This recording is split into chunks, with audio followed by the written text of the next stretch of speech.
d'activité artistique, c'est une carrière où peu à peu on se débarrasse des petits boulots alimentaires et où on recentre son temps son énergie créatrice sur l'activité la plus désirée. Une carrière qui est peut-être plus difficile et qui est plus chaotique, c'est une carrière où vous êtes sans arrêt en train de jongler avec plusieurs situations.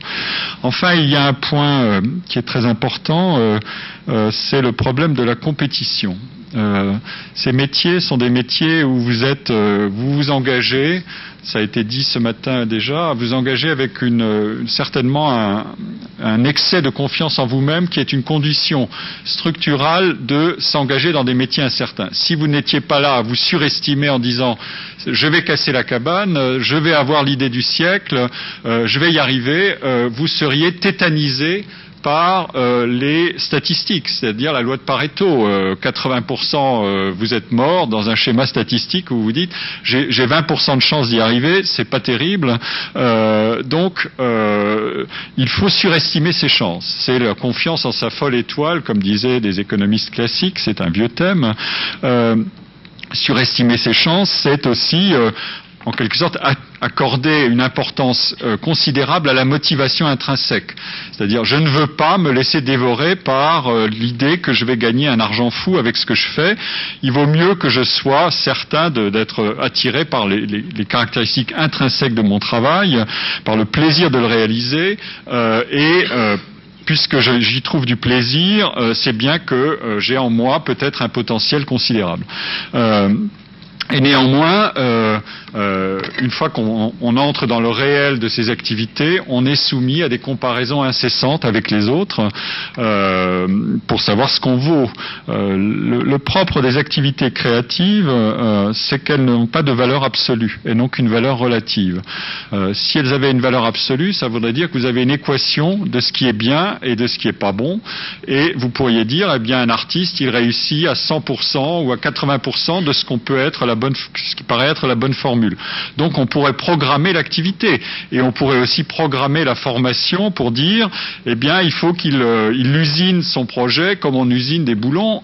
Si c'est mal fait, c'est raté à 50%, etc. Non, ça ne se passe jamais comme ça, parce que c'est nouveau, parce que c'est prototypique, parce que c'est la compétition par l'originalité. C'est une définition simple et puissante des mondes de la création. Vous définissez par l'originalité et la nouveauté, ce qui veut dire que vous avez deux équations de base qui sont l'équation horizontale, je diffère de tous les autres puisque je suis original, c'est une sorte de différenciation horizontale, et en même temps, je suis soumis à des comparaisons relatives, puisque les gens ne peuvent pas s'intéresser à tout, les gens, c'est-à-dire vous, moi, le public, mais aussi les professionnels, tout le monde, on ne peut pas s'intéresser à tout le monde. L'attention qu'on peut accorder aux activités artistique et culturelle est une attention limitée, comme l'attention pour tout. Donc vous établissez des classements, des hiérarchies, vous dites je veux aller voir un film intéressant plutôt qu'un film pas intéressant, un spectacle d'opéra où j'entendrai de très bons chanteurs vaut mieux que 2 spectacles d'opéra qui rassemblent des chanteurs médiocres, etc., etc. Il se passe sans arrêt des comparaisons, et de toutes espèces.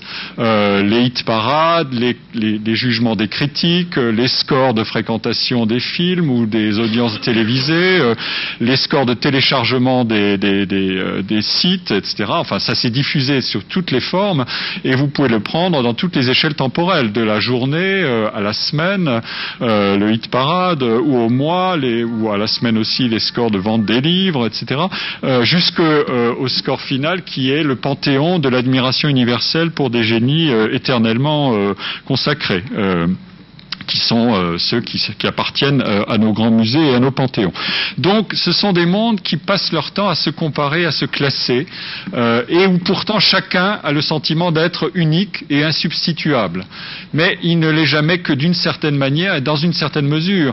Dans un monde où les ressources seraient illimitées, des ressources à la fois monétaires et des ressources d'attention à l'égard d'autrui, j'aurais du temps pour tout et pour tout le monde, il n'y aurait pas de comparaison relative créative qui éliminerait les uns au profit des autres, parce que chacun pourrait faire valoir sa formule personnelle d'activité.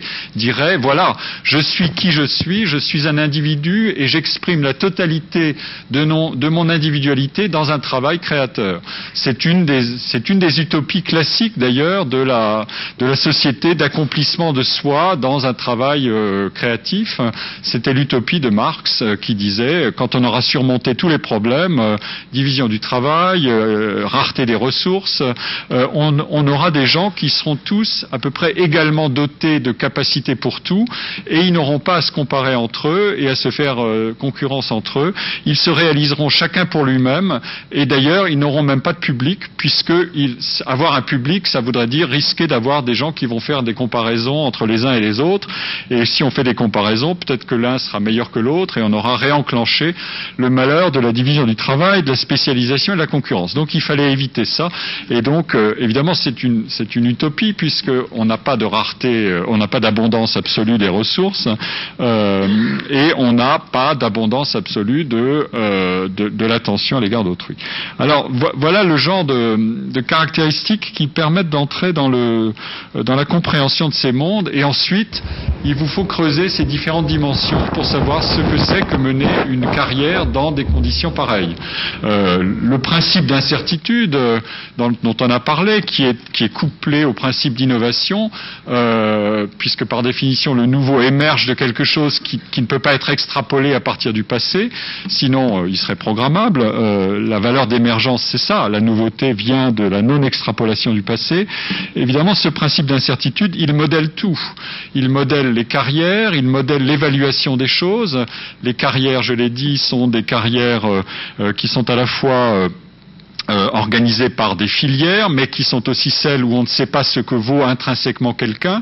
La formation ne détecte pas la totalité des qualités des individus, donc il y a d'autres mécanismes qui se mettent en route.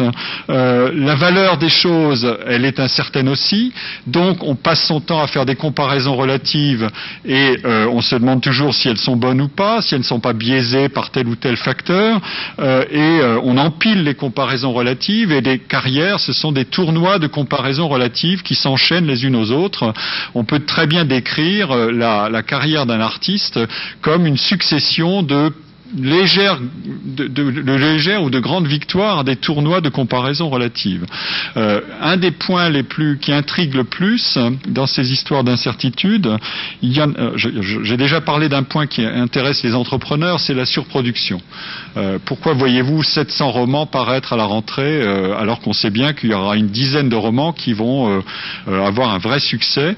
C'est que personne ne sait au juste qui va avoir ce succès. Alors on peut dire ceux qui ont déjà un nom ont d'une chance plus élevée d'en avoir un de succès, mais ça n'est pas si sûr, parce que avoir déjà un nom, c'est ne plus être tout à fait une surprise et une découverte. Donc il y a une érosion progressive du nom et de l'attention qu'on peut accorder à quelqu'un, en même temps qu'il y a une sécurité. On se dit, bon, le dernier, je ne sais pas, mettez un nom que vous voulez sur l'écrivain, le dernier, je vois ce que c'est, donc je peux lui être fidèle.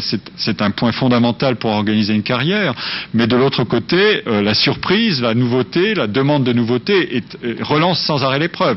Et pour ça, vous lancez toutes sortes de projets, toutes sortes d'initiatives, toutes sortes de romans, de disques. Mettez là encore les produits auxquels vous pensez, de peintres, de carrières d'artistes dans le jeu, et puis tout ça se décante progressivement. Le deuxième point qui est couplé à l'incertitude, c'est j'ai dit que la formation ne permet que de détecter très imparfaitement la valeur des gens et leur potentiel. Elle dit quelque chose, mais elle ne suffit pas. Si la formation disait tout, ça voudrait dire que la vie d'artiste, et comme celle d'entrepreneur, est entièrement réductible à des compétences transmissibles. Si j'ai une bonne école, si j'ai fréquenté une bonne école, j'apprends tout ce que je dois savoir, et celui qui a les meilleurs scores dans ses diplômes sera le meilleur artiste, etc. Ça n'est pas vrai du tout. C'est pas comme ça que ça se passe. Il y a des filtres qui jouent, mais une fois qu'on a des gens qui sont sortis d'une école ou d'un ensemble d'écoles, il y a encore d'énormes différences qui vont se creuser et qui montrent qu'il y a autre chose qui se passe. Alors, comment qualifier